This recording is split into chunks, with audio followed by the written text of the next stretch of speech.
Um bom dia a todos. Queremos, com alegria no coração, saudar a todos nessa manhã de culto, de uma forma diferente, com uma palavra bíblica de Filipenses 2, dos versos 9 e 10, que diz: Por isso Deus deu a Jesus a mais alta honra e pôs nele o nome que é o mais importante de todos os nomes, para que, em homenagem ao nome de Jesus, todas as criaturas no céu, na terra e no mundo dos mortos caiam de joelhos e declarem abertamente que Jesus Cristo é o Senhor, para a glória de Deus, o Pai.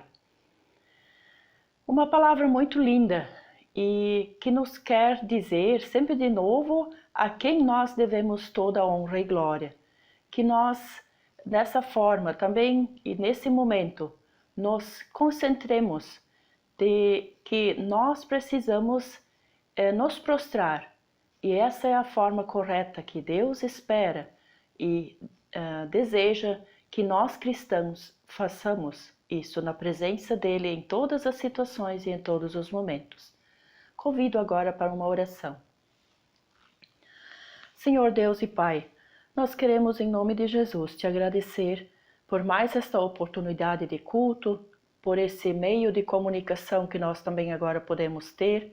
Queremos te agradecer, ó Deus, que de uma forma ou de outra, tu sempre nos ajudas, nos mostras como é possível nós te agradecermos, nós nos prostrarmos diante de ti, e queremos agora também, nesse momento de culto, pedir que tu nos abençoes, que tu nos aquietes, que tu nos ajudes a entender e amar cada vez mais essa tua santa palavra, que é tão importante para as nossas vidas.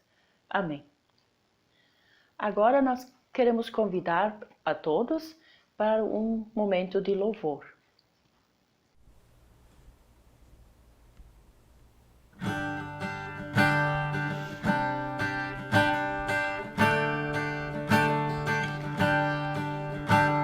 A tua palavra é a tua palavra, Senhor. A tua palavra é amor. A tua palavra é semente e tu és o semeado. O meu coração é a terra que tu semeaste, Senhor.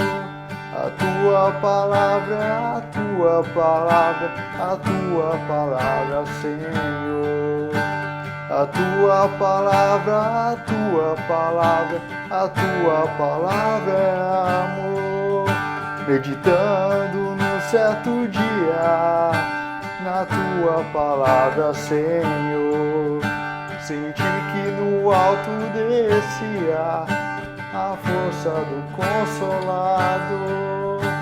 A tua palavra, Senhor.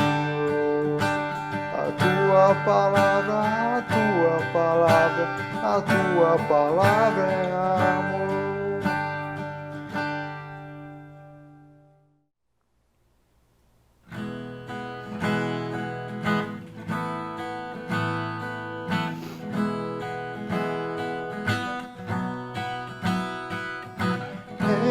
Jesus, amigo, temos mais chegados que o irmão.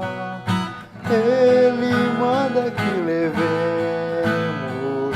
tudo a Deus em oração. Oh, que paz perdemos sempre, oh, que dor no coração. Só porque nós não levamos tudo a Deus em oração. Temos lidas e pesares e na vida a tentação. Não ficamos sem conforto, indo a Deus em oração. Haverá um outro amigo de tão grande compaixão, os contritos Jesus Cristo sempre atende em oração. E se nós desfalecemos, Cristo estende-nos a mão, pois é sempre nossa força e refúgio em oração. Se este mundo nos despreza, Cristo é nossa em oração. Em seus braços nos acolhe e nos dá consolação.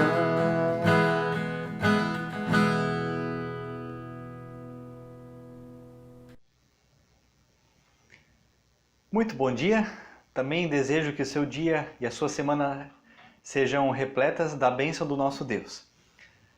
Em todo esse tempo de quarentena, de passar mais tempo em casa e de nós não podermos nos encontrar nas nossas atividades da comunidade, seja o nosso culto, sejam os estudos bíblicos ou as demais atividades dos nossos grupos, uma reflexão que tem acontecido para nós e certamente para todas as igrejas é qual a importância e qual é o local do templo na nossa vida hoje, na vida das pessoas que pertencem à Igreja de Jesus Cristo.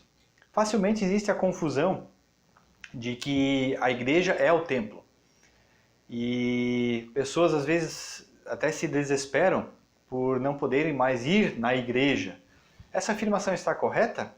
O que a palavra de Deus nos diz, nos revela sobre isso? E especialmente na última semana, uma palavra que me veio à lembrança e eu fui buscá-la novamente, é uma palavra do Antigo Testamento, de um tempo onde a igreja ainda não existia, mas existia o templo do Senhor e que ocupava um local muito importante na Antiga Aliança, que era o templo. E o livro que eu gostaria de ler, algo a respeito do templo do Senhor, é o livro do profeta Ageu. O livro do profeta Ageu, do qual queremos ler no capítulo 1, a partir do versículo 1 até o versículo 11. Ali nós lemos assim: no segundo ano do reinado de Dario, no 6º mês, no primeiro dia do mês, por meio do profeta Ageu, a palavra do Senhor veio a Zorobabel, filho de Salatiel, governador de Judá, e a Josué, filho de Josadaque, o sumo sacerdote, dizendo: assim diz o Senhor dos exércitos, este povo diz, ainda não chegou o tempo em que a casa do Senhor deve ser reconstruída. Por isso, a palavra do Senhor veio por meio do profeta Ageu, dizendo: acaso é tempo de vocês morarem em suas casas luxuosas, enquanto este templo permanece em ruínas? Portanto, assim diz o Senhor dos exércitos, considerem o que tem acontecido com vocês. Vocês semearam muito e colheram pouco. Comem, mas isso não chega para matar a fome. Bebem, mas isso não dá para ficarem satisfeitos. Põem roupa, mas ninguém se aquece. E o que recebe salário, recebe-o para colocá-lo numa sacola furada. Assim diz o Senhor dos exércitos, considerem o que tem acontecido com vocês. Vão até o monte, tragam madeira e reconstruam o templo. Dele me agradarei e serei glorificado, diz o Senhor. Vocês esperavam que fosse muito, mas o que veio foi pouco. E esse pouco, quando o levaram para casa, eu o dissipei com um sopro. E por quê? Pergunta o Senhor dos exércitos. Porque o meu templo permanece em ruínas, enquanto cada um de vocês corre por causa da sua própria casa. Por isso, os céus retêm o seu orvalho e a terra não produz os seus frutos. Fiz vir a seca sobre a terra e sobre os montes, sobre o cereal, sobre o vinho, sobre o azeite, sobre o solo produtivo, sobre as pessoas, sobre os animais e sobre todo o trabalho das mãos.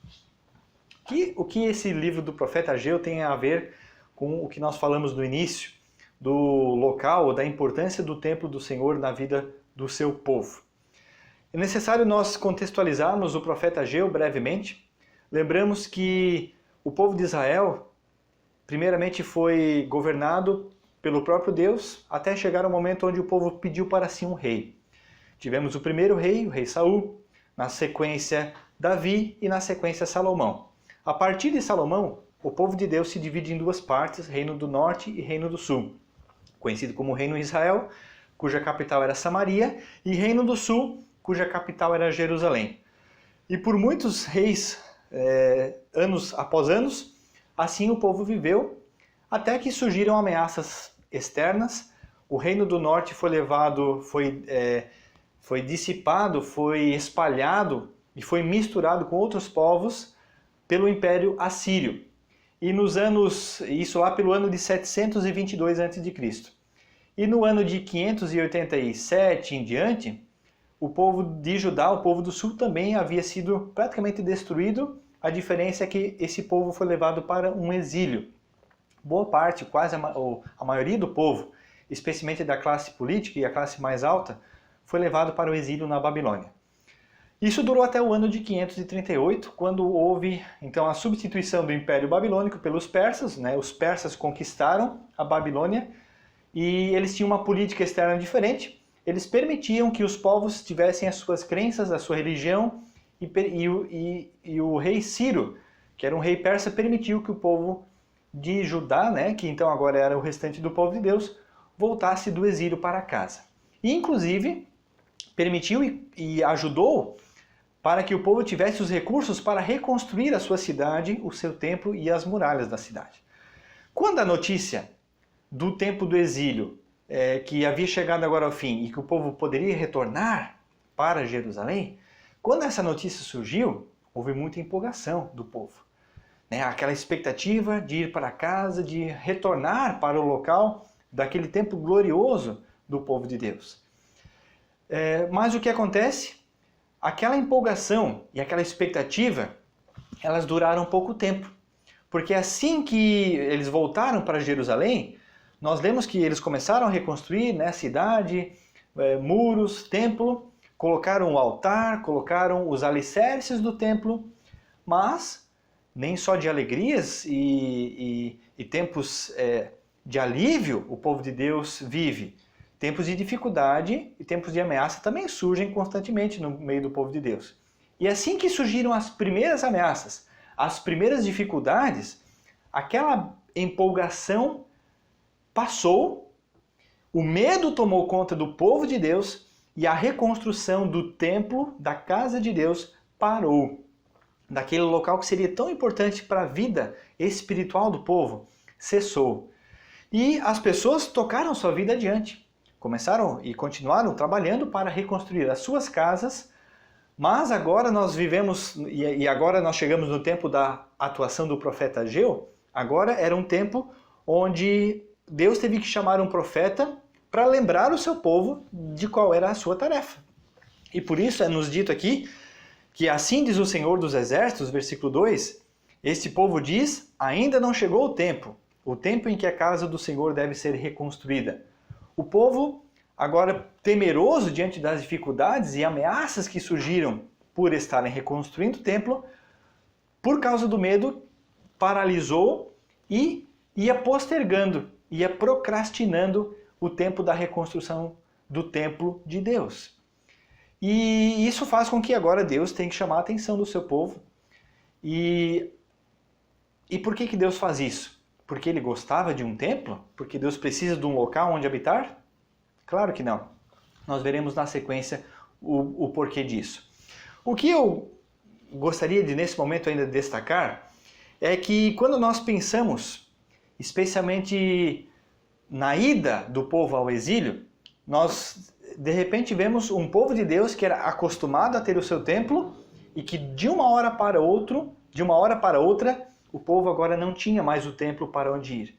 E aquela segurança que antes eles tinham no templo, de repente eles percebem lá no exílio que a casa havia caído e começam a vir as perguntas. Será que o nosso Deus é um Deus fraco?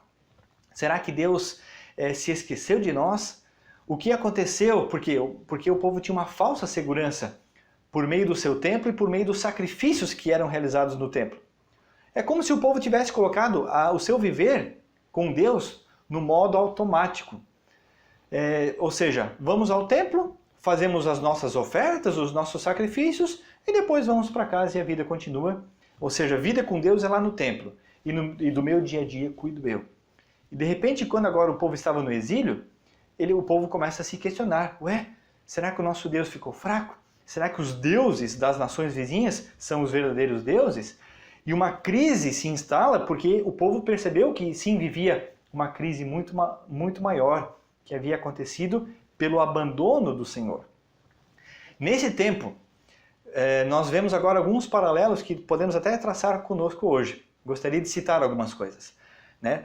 O povo, de repente, de uma hora para outra, não pode mais ir ao templo. Não pode mais se encontrar naquele local comum de culto. Isso lembra alguma coisa para você? Qual foi... por que isso aconteceu? Naquele tempo aconteceu porque o povo viveu um tempo de uma falsa segurança, como eu já mencionei anteriormente. A consequência foi que Deus inviabilizou agora a ida ao templo. O templo, inclusive, foi destruído quando o povo havia ido para o exílio. Lá no exílio, Deus usou aquilo que seria, num primeiro momento, o motivo de questionamento a respeito do seu nome, né? Será que Deus enfraqueceu? Será que Deus não tem mais um braço forte? Será que Deus não dá mais conta dos exércitos dos outros deuses? E de repente lá no exílio o povo começa a se questionar e começa a passar por um processo de depuração, de purificação do coração e das intenções erradas do coração que até aquele momento levavam esse povo a se dirigir ao templo.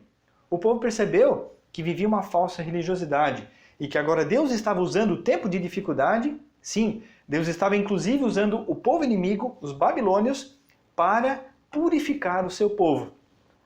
Inclusive lá no exílio babilônico é o tempo onde agora surgem as chamadas sinagogas. Sinagogas, nos tempos de Jesus, nós vemos que muitas vezes Jesus estava nas sinagogas. O apóstolo Paulo no Novo Testamento, quando ia por várias cidades com o trabalho missionário, com o anúncio da palavra, quando ele chegava numa cidade, o primeiro local onde ele se dirigia era a sinagoga dos judeus, que era o local de encontro onde os judeus liam a palavra. As sinagogas surgiram exatamente no tempo do exílio babilônico, porque o povo não tinha mais o templo. Então, o que fazer? É possível cultivar uma vida com Deus fora do templo? E lá no exílio, lá no tempo de dificuldade, o povo percebeu que sim. Por isso criaram as sinagogas como espaços menores que foram criados para estudar as Escrituras. Porque somente voltando às Escrituras é que as pessoas poderiam novamente ter acesso a Deus e perceber o que tinha levado eles para a Babilônia.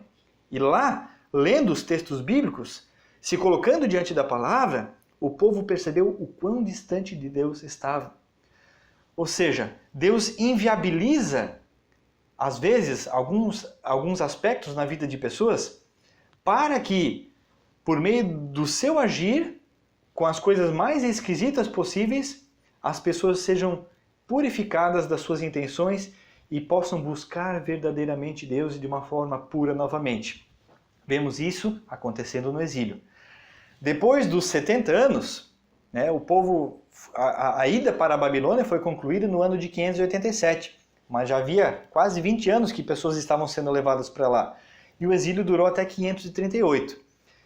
Chega nesse tempo onde Deus providenciou novamente a volta do seu povo para casa, como eu já mencionei anteriormente, inclusive usando novamente algo esquisito. O rei Ciro, um rei persa, um rei de uma outra cultura, de uma outra religião, mas que agora novamente é usado por Deus para o benefício dos seus, para o benefício do seu povo. Inclusive Ciro é chamado no livro do profeta Isaías como o ungido de Deus, o escolhido de Deus, para que Deus fizesse a sua vontade por meio da vida do Ciro. Deus providencia a volta. E a pergunta é, e agora? E como já mencionei anteriormente, no primeiro momento houve empolgação, a euforia. E eu me imagino, daqui uns dias, ou daqui uns tempos, não sabemos quando, que quando surgir novamente o decreto, agora sim as igrejas estão liberadas, podem se encontrar à vontade.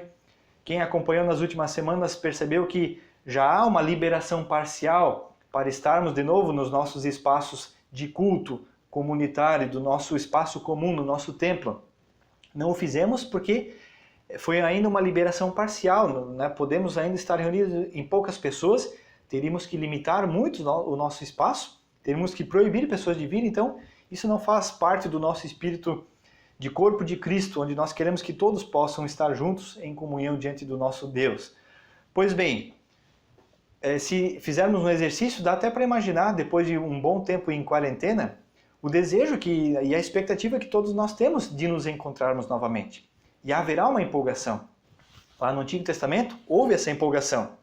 O problema e a questão é que Deus agora chama a atenção aqui, e que desde já é importante nós refletirmos, esse tempo será um tempo de empolgação, de euforia, ou um tempo de verdadeira transformação, onde as nossas intenções também vão sendo depuradas para que de uma forma verdadeira e real busquemos a Deus.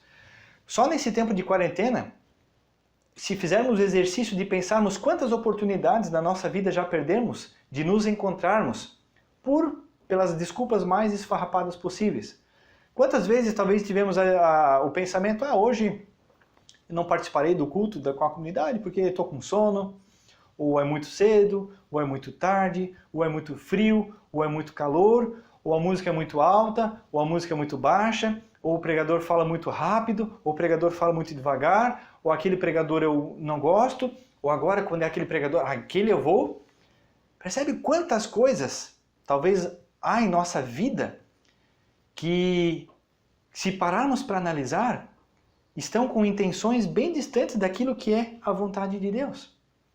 Guardadas as devidas proporções, muito daquilo que o povo passava no Antigo Testamento também. E o que aconteceu lá? Deus inviabilizou a ida ao templo para que algumas coisas fossem trabalhadas.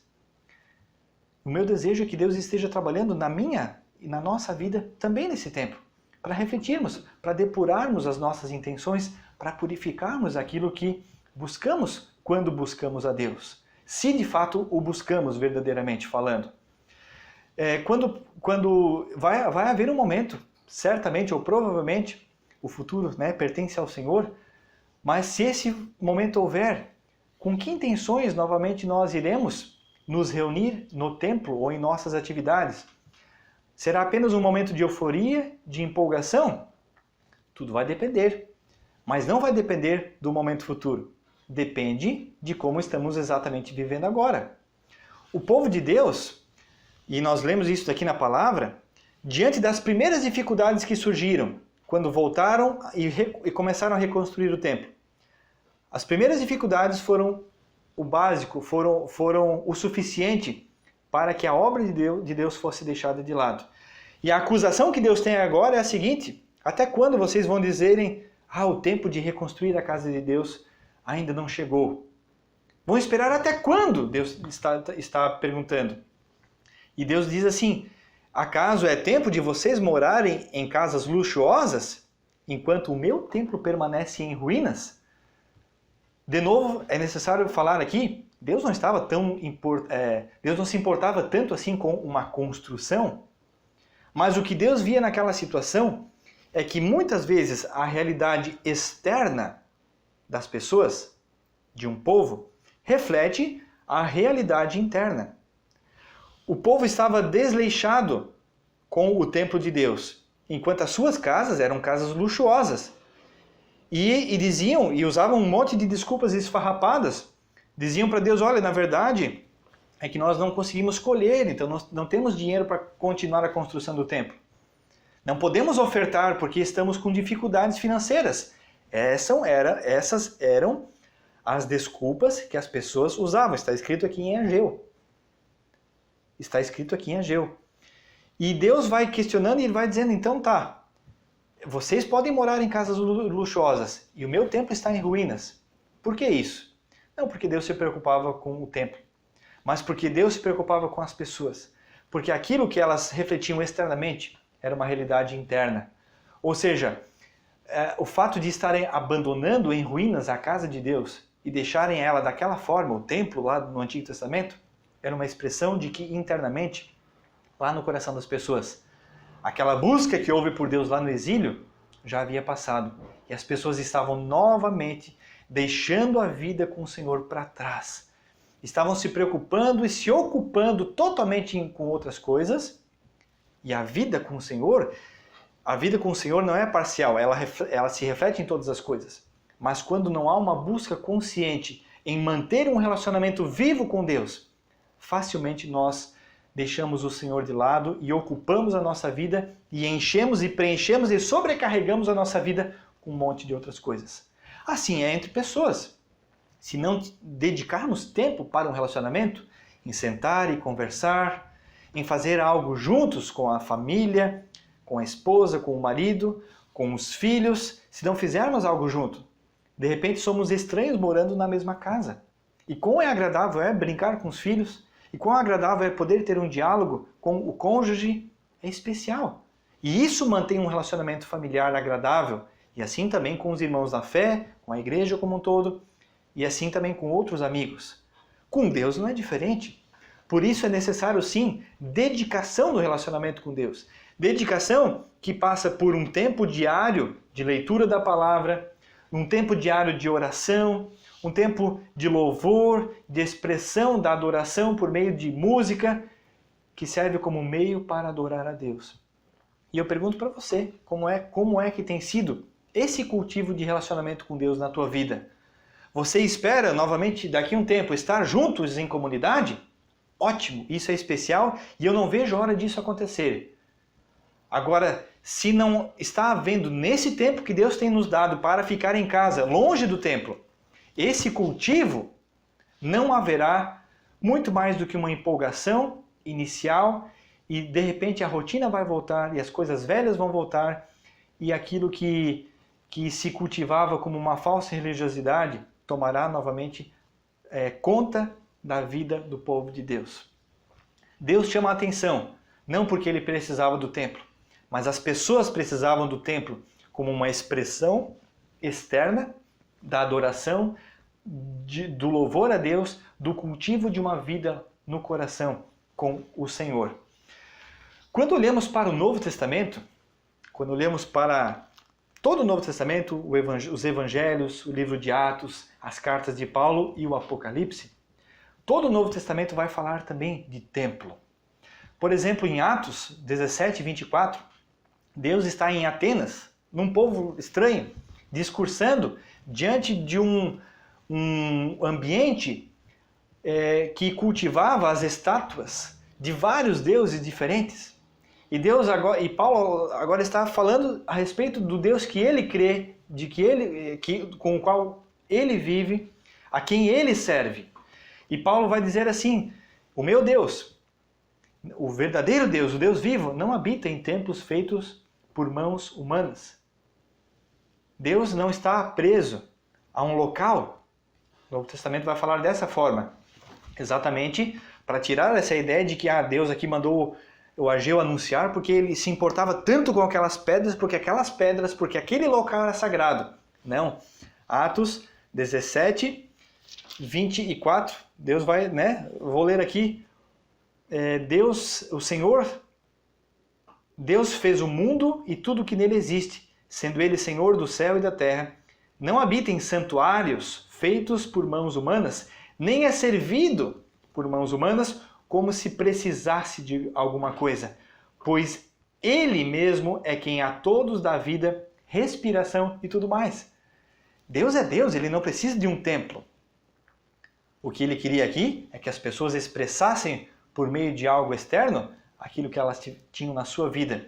E nos nossos dias também é assim. Nós não precisamos nos reunir num local como se aquele local fosse sagrado, como muitos por aí pensam. Agora eu não posso ir na igreja. Agora a igreja está fechada. A igreja nunca esteve fechada e nunca estará fechada. Igreja é o corpo de Cristo, que é o bom perfume do Senhor Jesus Cristo nesse mundo, que contagia esse mundo. A igreja é o sal da terra, é a luz desse mundo.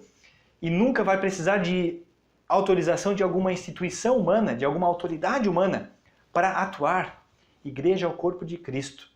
E é esta instituição que Deus deu a sua autoridade para ser o seu representante na terra.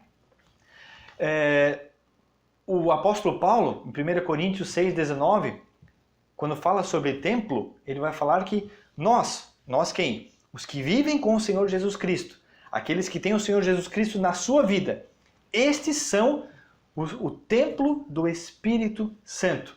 O nosso corpo é santuário, é templo do Espírito Santo. Jesus vai falar a respeito da sua igreja, de como vive o povo de Deus, e ele vai dizer o seguinte: onde 2 ou 3 estiverem reunidos em meu nome, ali eu estarei no meio deles. Essa é a igreja de Jesus Cristo. É o templo de Deus, que são as pessoas, e agora onde tem 2 ou 3 reunidos em meu nome, em nome de Jesus, ali ele está no meio. Paulo vai usar a imagem do corpo, da igreja como um corpo, cujo Cristo é o cabeça. E as pessoas que a ele pertencem, que estão ligadas a ele verdadeiramente, são os seus membros, que são diferentes e que estão a serviço do corpo. Não tem finalidade própria ser membro do corpo, mas está a serviço do corpo e tem um cabeça, que é Cristo. E ainda, para finalizar, um texto do Novo Testamento. Para mim é muito importante as cartas às igrejas, lá em Apocalipse 2 e 3. Especialmente a última carta, a carta à igreja em Laodiceia. Jesus tem uma grave acusação contra aquela comunidade, porque ela era uma comunidade que tinha aparência de ser igreja, mas ela já não era mais igreja. E Jesus tem a acusação chamando aquela comunidade de uma comunidade morna. Ela não é nem quente nem fria, ela é morna. E o que é uma água morna? Ela é uma água que não é nem quente nem fria. Ela parece ser quente, mas ela não é. Ela parece ser fria, mas ela não é. Ela tem só aparência. E para aquela igreja, Jesus vem e diz: eis que estou à porta e bato. E aí nós temos que fazer um raciocínio simples e lógico. Se Jesus é o cabeça da igreja, ele é o centro da igreja. Porque um corpo sem cabeça não é corpo, não existe, é morto. Agora, se o cabeça está do lado de fora da porta, batendo a porta, significa o quê? Que ali sim há um grupo de pessoas reunidas. Mas é um corpo sem cabeça. E se é um corpo sem cabeça, é um corpo morto. O que nós vemos de graça e de misericórdia nesse texto é que Jesus ainda está batendo a porta e dizendo: eu estou à porta e bato. Se alguém entrar, eu entrarei. Se alguém abrir, eu entrarei em sua casa e teremos comunhão. Eu cearei com ele e ele comigo. Então essa é a graça de Jesus. Lá onde aparentemente as coisas esfriaram, amornaram, lá ele novamente pode dar vida. Ou seja, se lá no nosso íntimo, na nossa vida bem pessoal, só temos cultivado uma religiosidade vazia, de aparência, não precisamos esperar, embora tenha acontecido isso também, Deus inviabilizar a nossa ida ao templo. Nós precisamos, no tempo onde nós estamos, refletir: quem sou eu? Sou igreja de Jesus Cristo? Ou sou só um membro grudado aí nesse corpo, mas que sou um membro morto? Depende de qual é a tua situação. Jesus diz: estou à porta e bato. Se você abrir, ele entra, ele tem comunhão com você e novamente ali você pode ser igreja de Jesus Cristo. Essa é a graça que nós temos no Novo Testamento. Ou seja, resumo da ópera até aqui. Se podemos nos reunir num local ou não, se temos um templo bonito para nos encontrarmos ou não, se o nosso templo é sofisticado ou não, não é essa a questão. A questão é onde Jesus está. E se Jesus está aí na tua casa, contigo, com a tua família, e vocês se reúnem em torno dele, vocês são igreja de Jesus Cristo, são corpo de Deus. E se nós pudermos estar com mais pessoas reunidas num templo como nós temos, também isso é especial. Mas a questão não é essa, se estamos reunidos ou não, a questão é onde Jesus está. Se Jesus está junto, se Jesus é o cabeça, ali há a igreja de Jesus Cristo. Se Jesus não estiver ali, pode ser ter tudo do bom e do melhor, ser o mais perfeito, ter o templo. Se lá no Antigo Testamento o templo tivesse sido erguido e as pessoas estavam lá maravilhadas, Deus não estaria se importando com isso, mas sim com a pergunta: onde está o teu coração? Ou quem está no teu coração? Aquilo que o povo usava por desculpas lá no Antigo Testamento, eles não perceberam, aqui em Ageu, eles não perceberam que aquilo que eles usavam como desculpa acabava sendo consequência da forma como eles estavam vivendo. O que eles usavam como desculpas, eles usavam, o versículo 5 diz assim: Deus está dizendo: considerem o que tem acontecido com vocês.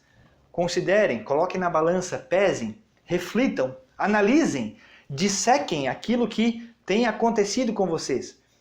Pensem muito no momento que está passando. Não deixe que os outros pensem por vocês. Isso lá no Antigo Testamento, e eu penso que isso é muito importante para nós hoje também. Não fica só olhando vídeo no YouTube ou notícia na TV e deixe que os outros pensem por você. Analise você, como é que está a tua vida, o que tem acontecido em volta de você. Considere, pese as coisas. Vocês semearam muito, aqui Deus fala para o povo, e colheram pouco. Vocês comem, mas isso não mata a fome de vocês. Vocês bebem, mas isso não dá para ficar satisfeito. Vocês põem roupa, mas ninguém se aquece. E aquele que recebe salário é como se ele colocasse numa sacola furada, ele não fica com nada. O povo usava a desculpa de não ter os recursos para fazer aquilo que Deus tinha pedido para eles fazerem. Mas é interessante que mesmo que eles não usavam os recursos, eles também não tinham nada. E na sequência, eles vão acusar Deus dizendo, olha, na verdade é o Senhor, é por causa do Senhor que não tem abençoado a nossa vida, é que a gente não faz o que o Senhor quer. Por quê? Porque lá no versículo 10, os céus retêm o seu orvalho e a terra não produz os seus frutos. As pessoas gostam de acusar Deus, de colocar a culpa no Senhor, ou umas nas outras, ou em situações, para não amar a Deus e servir a Ele verdadeiramente. Talvez o nosso coração também é cheio de desculpas para isso. E na verdade aquilo que nós usamos como desculpa, Deus vai mostrar que é a consequência.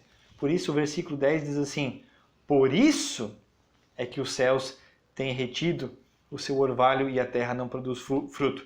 Eu fiz vir a seca sobre a terra, sobre os montes, sobre tudo que vocês plantam e colhem e têm como os animais. Eu fiz vir a seca. Por quê? Porque vocês me abandonaram. Porque vocês me deixaram de lado. E a expressão desse me deixar de lado é ter deixado o meu templo em ruína. Então, o chamado de Deus aqui são dois chamados. Em primeiro lugar, considere aquilo que você tem feito. Pense, analise. E o segundo é, tragam a madeira e reconstruam o templo. Esse chamado para nós hoje, obviamente não é agora pegar a madeira e reconstruir alguma coisa, mas de um jeito simbólico nós pensarmos na nossa vida. O que é necessário, a partir do momento que eu considero as coisas do Senhor, o que é necessário eu reconstruir? Ou se eu nem tinha nada construído, o que é necessário eu construir? E uma vez que eu construo uma vida com o Senhor, um relacionamento vivo e santo com Ele, Deus diz assim, eu me agradarei e serei glorificado por você. E aí, Deus promete bênçãos adiante e vale a pena ler todo o livro de Ageu. Percebe? Aquilo que é desculpa, que muitas vezes nós usamos, nós não percebemos que talvez seja a consequência. O que Deus quer com tudo isso é que nós consideremos o tempo que estamos vivendo, para onde Ele está nos levando, até onde Ele nos trouxe. Olhemos para Ele e pensemos, por quê? E para quê? E eu tenho certeza que se nós fazemos isso, independente de o mais breve possível estarmos reunidos ou não, ou se vai demorar muito para nos encontrarmos em comunidade novamente, não é isso que importa, mas o que importa é onde está Jesus. E se Jesus estiver certo e no lugar central na nossa vida, tenho certeza de que a nossa vida não vai ser apenas uma empolgação, um momento de euforia que vai passar e que as velhas desculpas estarão de volta. Quais velhas desculpas? Ah, hoje está muito frio ou está muito quente. Ah, o culto é muito cedo ou é muito tarde. Ah, eu gostaria que fosse assim, eu gostaria que fosse aquela música, eu gostaria que fosse outra. Esse tipo de desculpa que todos nós usamos, nos envergonha diante de cristãos que estão em outros lugares do mundo e que talvez gostariam de se reunir também, mas não podem. Mas não é pelo simples fato de não poderem que deixam de ser cristãos. Eu tenho, como já mencionei em outro momento, pensado muito sobre a igreja que é perseguida de uma forma mais veemente nos países que são fechados para a palavra de Deus. E esses cristãos não estão lá reclamando porque não podem ir ao templo. Isso é o mais importante na nossa vida. É onde e qual local Jesus ocupa no meu e no teu coração. Não deixe as oportunidades do Senhor passarem em branco na tua vida. Aproveite, reconstrua a tua vida com o Senhor. Ame, sirva esse Deus com todo o teu coração e almeje estar na sua presença, hoje e a cada dia. Amém. Vamos orar? Querido e bondoso Deus, nós te damos graças que temos a tua palavra. E a tua palavra é maravilhosa e podemos nos alegrar em poder ler e estudar, Senhor Deus, porque quando lemos e estudamos a tua palavra, tua voz está falando a nossa vida e ao nosso coração. Senhor Deus, que teu Espírito Santo toque nossa vida e que nós possamos olhar para as coisas externas da nossa vida e percebermos também, Senhor Deus, aonde que elas estão refletindo aquilo que há em nosso coração. E talvez tenha acontecido desleixo e abandono e muitas outras situações que te desagradam, Senhor Deus. Eu quero te pedir por cada um que ouve essa palavra nesse dia e nessa manhã, que tu possas tocar com teu Santo Espírito, Senhor Deus, e fazer brilhar de novo os olhos pelo Evangelho, Senhor Deus, para que vidas sejam reconsagradas e santificadas na tua presença, Senhor Deus.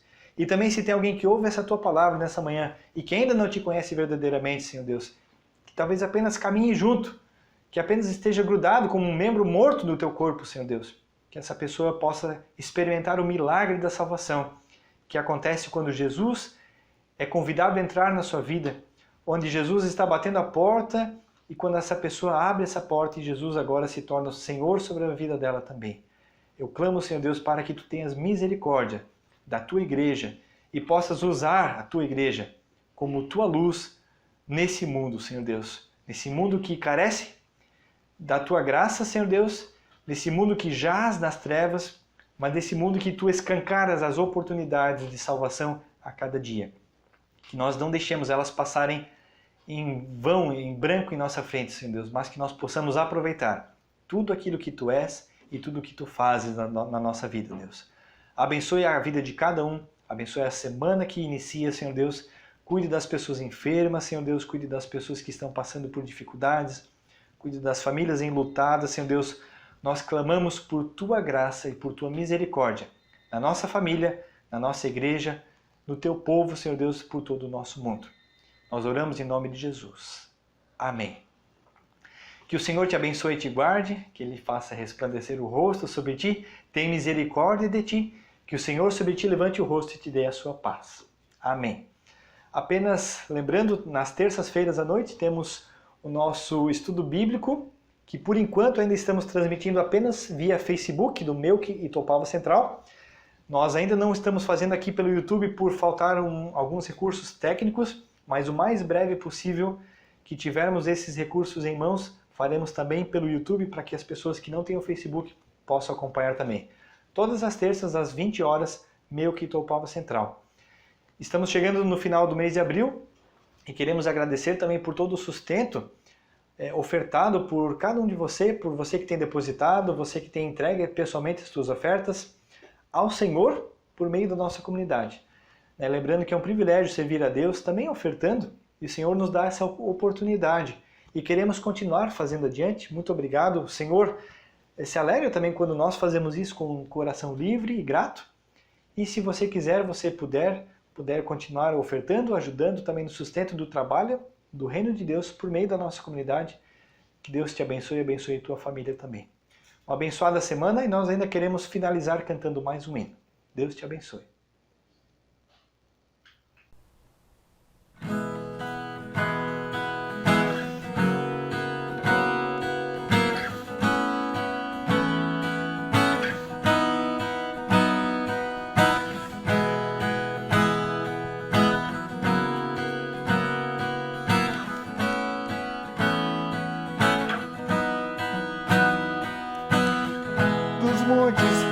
Para o mar, teus rios de amor por mim, eu abrirei meu coração, deixando a tua cura entrar. Me alegro por te pertencer, levantarei as minhas mãos. O teu amor me alcança e me faz louvar-te. Cantarei teu amor para sempre, cantarei teu amor para sempre. Cantarei teu amor pra sempre, cantarei teu amor pra sempre. para o mar, teus rios de amor por mim. Eu abrirei meu coração, deixando a tua cor entrar. Me alegro por te pertencer, levantarei as minhas mãos. O teu amor me alcança e me faz louvar-te. Cantarei teu amor pra sempre. Cantarei teu amor pra sempre. Cantarei teu amor pra sempre. Cantarei teu amor pra sempre. Meu coração exulta, de alegria eu canto. Se o mundo conhecer a ti, ele se encherá com a tua alegria. Cantarei teu amor pra sempre. Cantarei teu amor pra sempre. Cantarei teu amor pra sempre.